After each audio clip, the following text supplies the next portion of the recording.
Imagine this. It's 3:30 in the afternoon, and the school bell finally rings, signaling freedom to all the kids who pour out of the school gates. The street instantly fills with life as students scatter in all directions, eager to seize the rest of the day.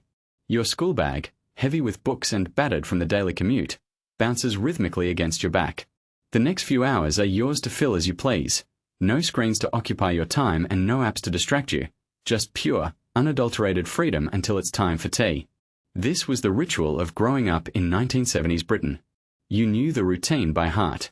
There was the familiar walk home, accentuated by the comforting aroma of tea being prepared, the tiny 5-minute window before the evening news when the world seemed to hold its breath, and the warm glow of streetlights flickering on as dusk approached.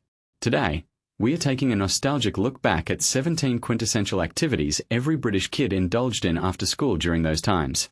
The journey home always involved a stop at the local newsagent. You never made a home without pausing, because nestled in your pocket was the pocket money you'd been entrusted with. Maybe it was 10 pence, or just 5 if you received your allowance earlier in the decade. But what those coins represented was something magical, the 10 pence mix. The moment you stepped inside the newsagent, your senses were overwhelmed. The air was thick with the scent of tobacco and fresh newsprint, but beneath those smells lingered the sweet, irresistible fragrance of sugar. Rows upon rows of glass jars lined the shop counter, each one brimming with a different assortment of confectionery, a veritable pick and mix paradise. You'd eagerly point out your favorites: blackjacks, fruit salads, flying saucers, drumstick lollies, pink shrimps, Anglo bubbly. The shopkeeper would meticulously scoop them into a small brown paper bag, careful to weigh each selection. Occasionally, you'd manage to slip in an extra sweet when the shopkeeper's back was turned. It was a widespread secret. He knew, you knew, but nothing was ever said. By the time you returned home, your tongue had turned a deep black from the blackjacks, but the indulgence was worth every single penny spent. Once outside, with no distractions like music players or gadgets, you sought simple, yet entertaining ways to occupy yourself. A discarded, flattened soda can or a perfectly shaped stone would do. You'd kick it along the pavement all the way home, from the school gate to your front door, navigating the streets and corners, passing by the local chippy. If by chance your makeshift ball fell through a drain grate, that was it, game over. Some kids would peer through the grate, mourning their loss, while others shrugged and found a new object to kick along. It was a simple pleasure, arguably purposeless, but it was a beloved ritual that filled the time on those long walks home. As soon as you set foot inside your house, the shoe swap routine commenced. Off came your polished school shoes, durable and smart, perhaps from Clark's, and decidedly not meant for play. You switched to pumps, plimsolls, or even your trusty old trainers with the sole barely hanging on. The latter were your play shoes, nearly indestructible and perfect for the outdoors. They lingered by the door, ever ready for adventure, while your school shoes were carefully placed aside, anticipating another day of scholarly duty. Good shoes were an investment, and money was scarce. Your parents were always mindful of that. Then, there was the magical 5 minutes at 5:50 p.m., the highlight of many a child's day, the airing of the Magic Roundabout. Characters like Dougal, Florence, and Zebedee graced the screen just before the 6 o'clock news, serving as a transitional moment from child-friendly programming to adult time.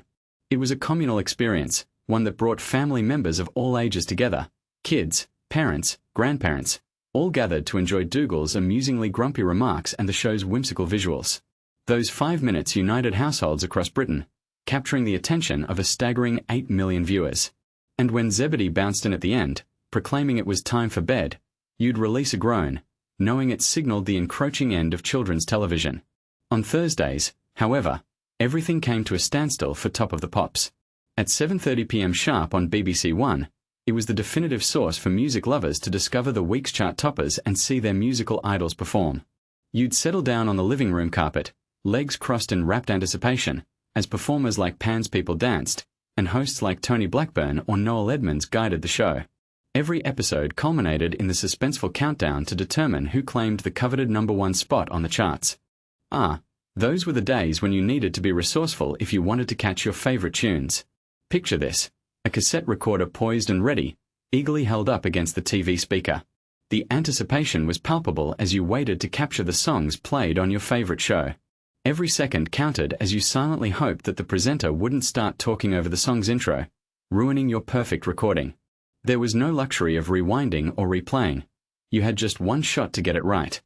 Missing the broadcast meant missing it forever, so those Thursday nights became a kind of ritual.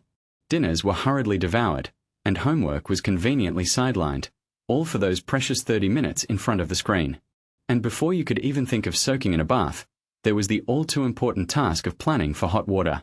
In an era long before the instant conveniences of today, you had to activate the immersion heater a good hour before you intended to bathe, sometimes even longer. Forgetting to turn it off afterward was a ticking time bomb of domestic turmoil. A shouted question would reverberate through the house: who left the immersion on? And you could count on your dad to be the one at the helm of this inquiry, his voice carrying a distinct edge of exasperation.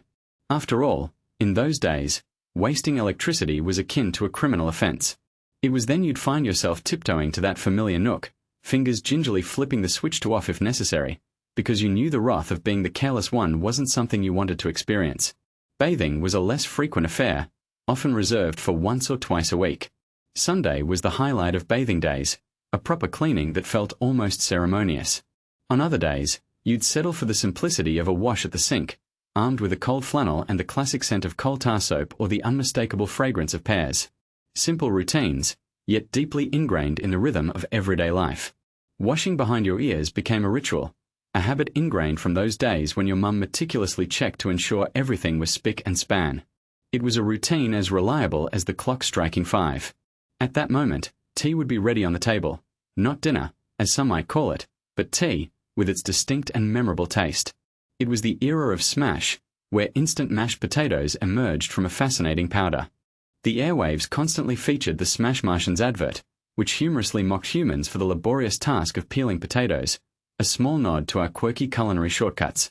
Join us on this trip down memory lane with Finder's crispy pancakes, filled with minced beef or gooey cheese. Let's not forget spam fritters, those crispy bites from a more predictable era. And for the more daring souls, there were Vesta curries in a box, promising a brush with something exotically adventurous. Dessert wasn't left behind, with Angel Delight offering flavors like butterscotch and strawberry, providing a sweet finale unless you found yourself a Viennetta from the freezer, truly the height of sophistication for special occasions. While it might not have been haute cuisine, it left you happily full.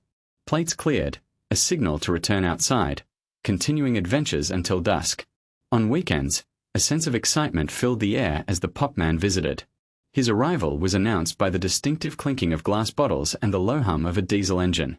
He was a fixture of the street, like the neighbor you'd chat with over the hedge.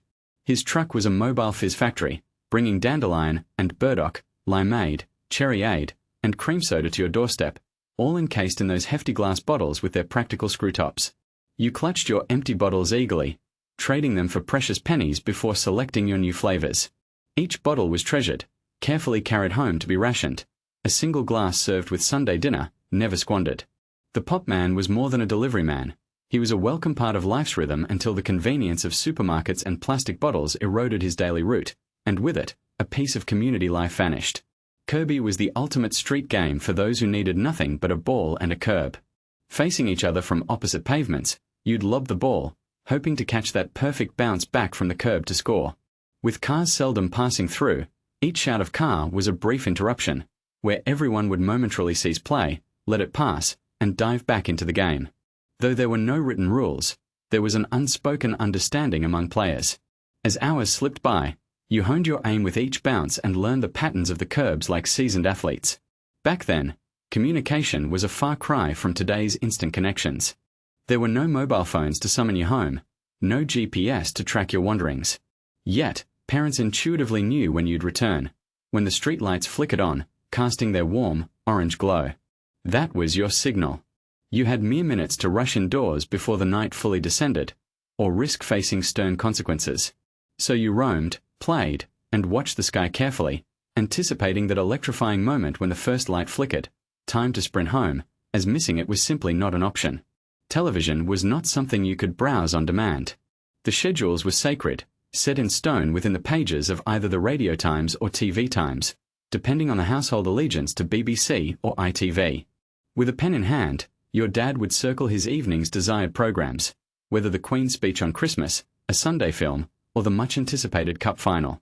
Miss it, and it was gone forever, unless you happened to own a prized video recorder, a luxury few had. Studying these listings became essential to planning your weekly viewing, as much a skill as a pastime. Panini stickers and top trumps were treasured tokens of childhood. Each kid harbored collections, each sticker a piece of a football fantasy, tucked safely in your pocket. The shiny club badges were the ultimate prize, the holy grail, swapped in the school playground with the sacred ritual of got, need. Top trumps cards, whether showcasing cars, tanks, or planes, were neatly tucked in your bag, ready for playground showdowns where maximum speed and engine size were the stats that ruled the day. Calling out the numbers was a ritual, a hopeful game where each person eagerly awaited to see if their number would surpass the others. It was a game of chance, yet one that taught valuable lessons in trade and negotiation, skills you mastered even before you knew what those words truly meant. It was a time when central heating was a luxury not afforded by many, especially in terraced houses. In fact, most homes lacked this modern convenience. As a result, winters were harsh, and the chill was inescapable, seeping into every corner, especially the bedrooms.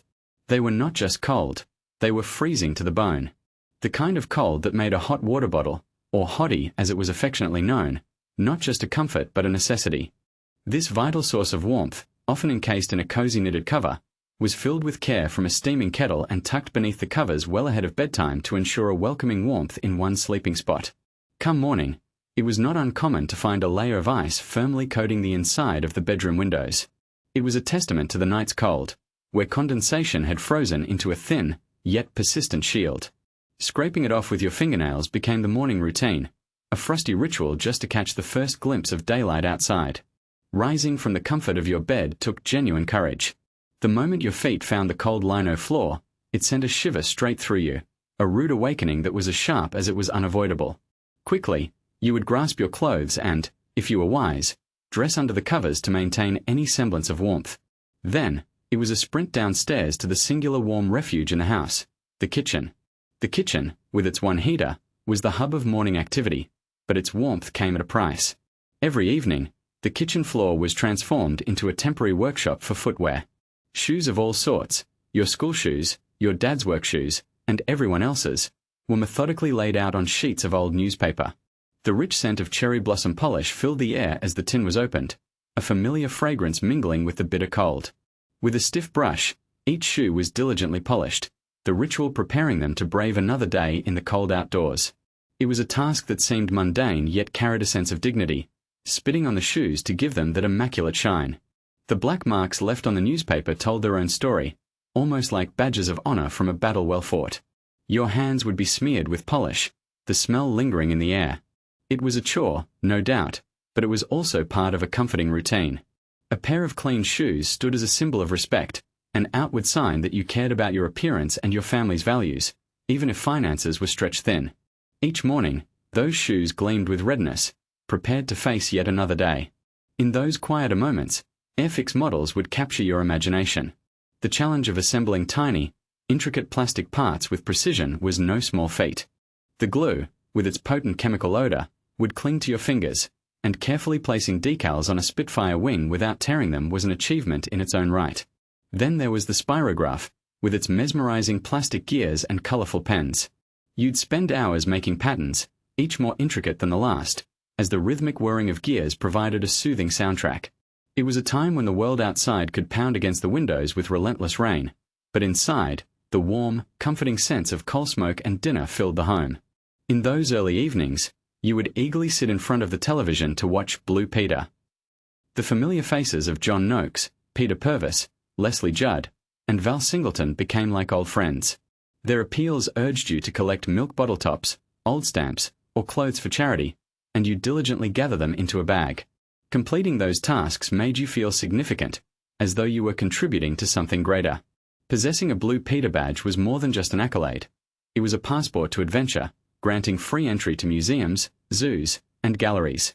Wearing it with pride, you'd show it to everyone, a tangible proof of your good deeds.